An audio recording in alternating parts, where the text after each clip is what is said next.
Hi there, welcome back to a new video. My boy Mr. Talented Reed, and today's video I have a 2011 what you call it, Volkswagen CC. So I'm having some issues with the car cranking, and I even changed the lock actuator, which is this piece right here. I'm still doing the same thing, so I find a way to bypass it. So I'm going to show you what I do, and you can do it on your own and it will work, because this 100% work for me. So I'm going to show you, let me show you the steering wheel, what it looks like. So if you have the same car like this one, I even change the steering column and it's doing the same thing. So I'll show you what it is. So let me jump into the video and show you what I do, guys. So this is the circuit for it. So as I can see right here, I have a tie strap around this switch right here. So this is a switch. You're not gonna trouble that one right here. That one will stay open just like that right there. But this one, you're gonna get a tie strap and band it, strap it around the switch. A small one looks like this. So this is a very small, tiny tie strap, and you go around this switch. So remove it, and show you guys. Alright, hold on. I'm gonna use my one hand to do the video and show you at the same time, guys. So please stay with me. So this is the tie strap right here. And this is the switch, so this is what brings in the ignition. So you have to keep this one closed for it to work. And again, this is what the actual thing look like. The circuit board go right here on this side.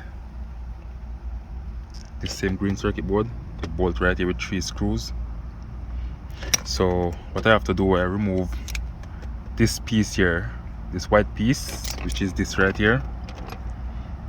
I remove it. It's simple and easy to get out, so I just remove this piece, and I remove these small mechanism piece right here also. I remove this, so they just do slide and pull them out, no screw attached. And also this piece for the steering rack, I remove this piece also, so I don't lock the steering and give any trouble while driving. Some person might say it's not a wise idea to do it, but I have to just do it. Okay guys, so I did have to pause the video. I was talking to someone. So as I was saying in the video, I have to remove all these pieces here, and just so I can get it to work. So this one, I'm going to use this one. So I remove everything from inside, but for it to work, you have to connect back the motor to get resistance in the circuit. I have to put back the motor on this piece here. Just make sure I put them back together, guys.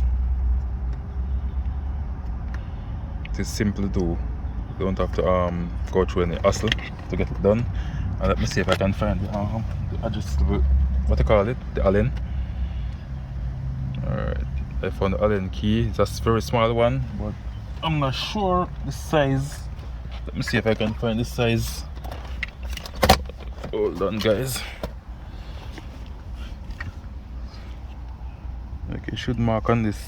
It should mark on it, but I don't see it.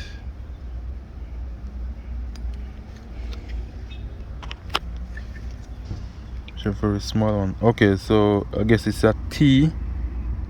It's T8, guys. So we go in this hole right here. It's a T8.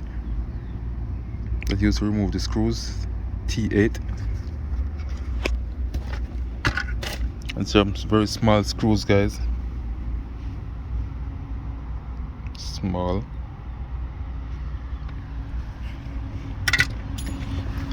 So I'm going to even put on the cover, which is this little black cover here. I have to put it back on it.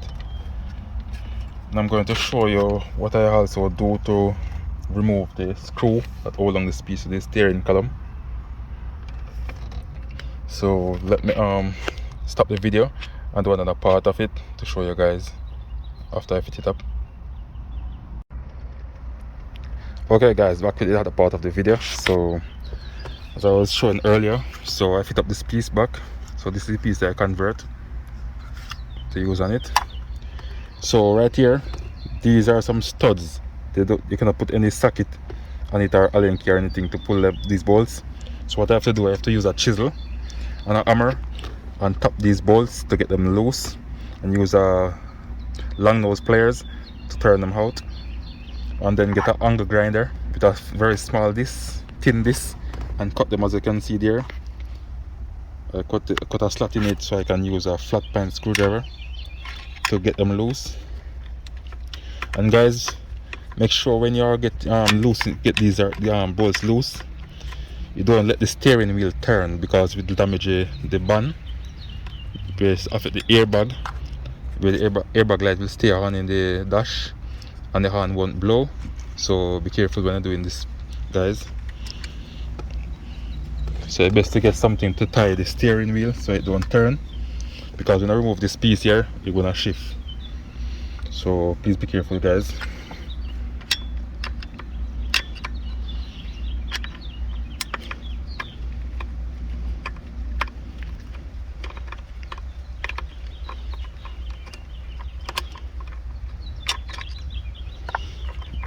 Okay, so I remove it. So I'm going to attach this one right here so it don't have any lock or anything in it.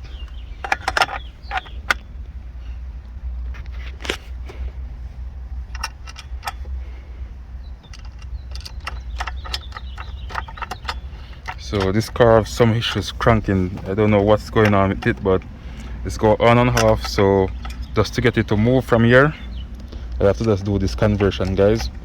So it's not something that's gonna stay like this.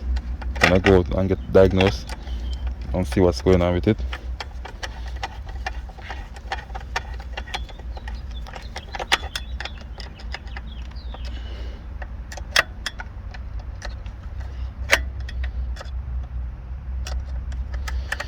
Okay.